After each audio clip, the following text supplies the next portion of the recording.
obesidade não traz só problemas fisiológicos ao indivíduo, mas também prejuízos psicológicos e sociais. Estudos apontam que crianças acima do peso têm 75% mais chances de serem adolescentes obesos e 89% dos adolescentes obesos podem se tornar adultos obesos. Considerada uma doença crônica, a nutricionista Sophie Deren traz mais informações sobre os possíveis prejuízos da obesidade na vida adulta e como amenizar os impactos psicológicos e sociais. Não é tudo culpa dos pais, não é só o que a criança come que faz ele virar uma criança com obesidade. Tem muitos fatores e tem bastante fatores psicológicos, né? Então, é importante não atacar a comida como se fosse o único problema, né? Agora, na obesidade infantil, o que a gente está vendo é que a criança está em crescimento e que a alteração metabólica, quando tem obesidade, é mais rápida do que em um adulto, ou seja, é mais grave. A criança ela tem não somente um grande risco de ser um adulto com obesidade, mas vai ser um adulto com obesidade e provavelmente com doença crônica.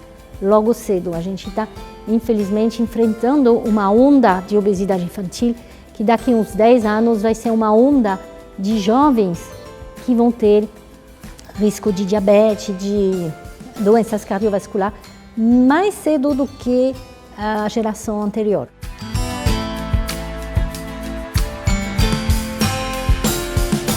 Eu tenho 3 dicas. Não faça dieta restritiva, tá? Tirar alimentos, cortar alimentos. Eu vejo, infelizmente, uma onda de low carb em criança. Isso não faz sentido. A criança precisa de uma boa dose de carboidratos, porque ela está em crescimento, ela precisa de energia.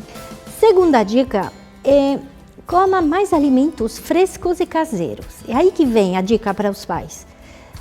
Quando você faz suas compras, não quer dizer comprar tudo orgânico, tudo fresco, mas tenta privilegiar ao máximo esses alimentos da feira ou da ala fresca dos supermercados, menos processados, ultraprocessados. Com certeza isso já vai ser um ganho de saúde.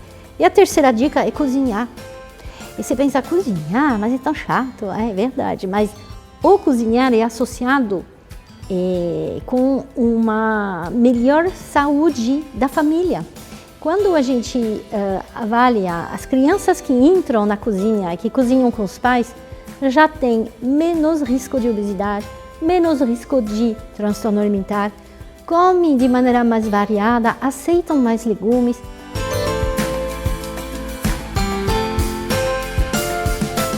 O importante, se você tem um filho, por exemplo, acima do peso, ou você vê que está ganhando peso rápido, vale a pena buscar a ajuda de um profissional.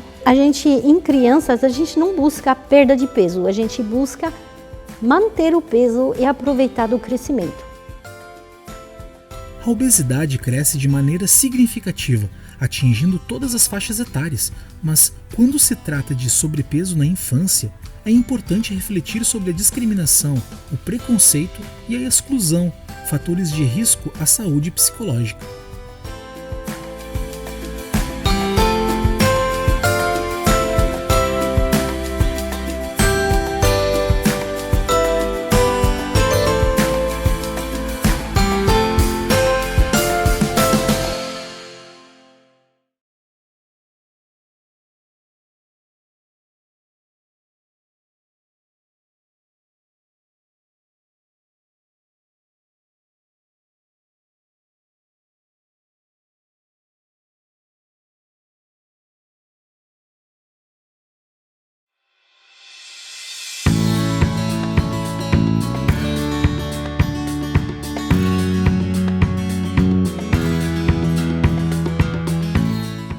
Mudança de hábitos. Nós já falamos sobre isso, mas é fundamental reforçar. Os responsáveis são os principais facilitadores desse processo, não apenas ensinando, mas vivenciando com os filhos um estilo de vida mais saudável. Promova práticas alimentares saudáveis, assegurando a disponibilidade de alimentos nutritivos, in natura e minimamente processados. Além disso, ofereça os alimentos de diferentes maneiras para que a criança possa provar. A seletividade é normal entre as crianças, mas os alimentos devem continuar sendo ofertados, fazendo parte da mesa da família. Outra opção é explorar as habilidades culinárias no ambiente escolar e em casa, pois isso facilita a aproximação entre a criança e o alimento e a conexão com os sentidos durante o preparo. E atenção! Não utilize o alimento como compensação, moeda de troca ou prêmio, muito menos para exemplificar mitos de beleza e estética corporal.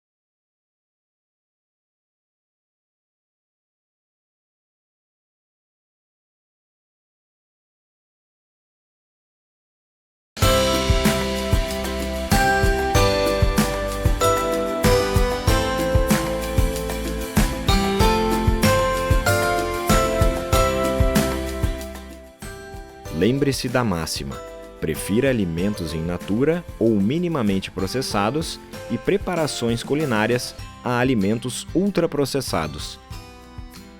Mas como identificar a categoria de cada um desses alimentos? Vamos utilizar um abacaxi como exemplo.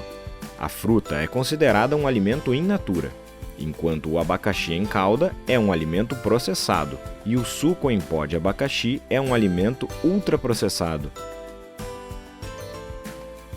Essa classificação é conhecida como nova e surgiu em 2014, fornecendo fundamento científico e embasando as recomendações do Guia Alimentar para a População Brasileira, do Ministério da Saúde, com impacto direto em políticas públicas de nutrição e saúde no Brasil. Os alimentos foram categorizados em 4 grupos, além da inclusão e da popularização do termo ultraprocessado. Confira mais detalhes a seguir. Alimentos in natura são aqueles que vêm direto da natureza, como as partes comestíveis de plantas, ou seja, as sementes, as frutas, as folhas e as raízes.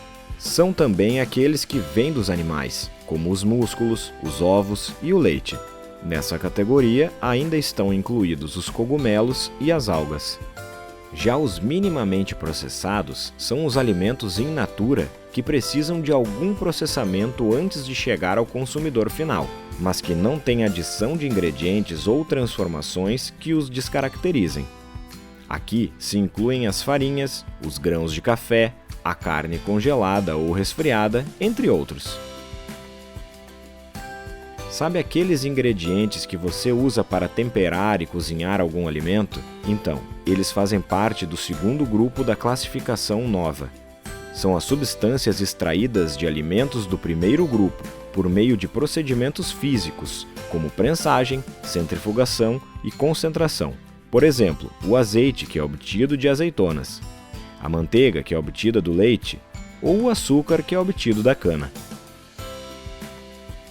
Os alimentos processados são aqueles que utilizam os alimentos in natura e os minimamente processados, mas que passam por processos industriais relativamente simples, com a adição de uma ou mais substâncias do segundo grupo, como sal, açúcar ou gordura. Nesse grupo temos como exemplos a conserva de legumes, os queijos, os pães artesanais, entre outros. Aliás, para terminar, preste muita atenção. O último grupo é o dos alimentos ultraprocessados, que são formulações industriais produzidas por substâncias extraídas de alimentos in natura ou minimamente processados, como óleos, gorduras, açúcar, amido e proteínas. Essas formulações também podem derivar de substâncias extraídas de alimentos processados, como gordura hidrogenada e amido modificado, ou sintetizadas em laboratório, como corantes, aromatizantes e outros aditivos. Os alimentos e as bebidas ultraprocessados são muito lucrativos, pois têm baixo custo e longa durabilidade.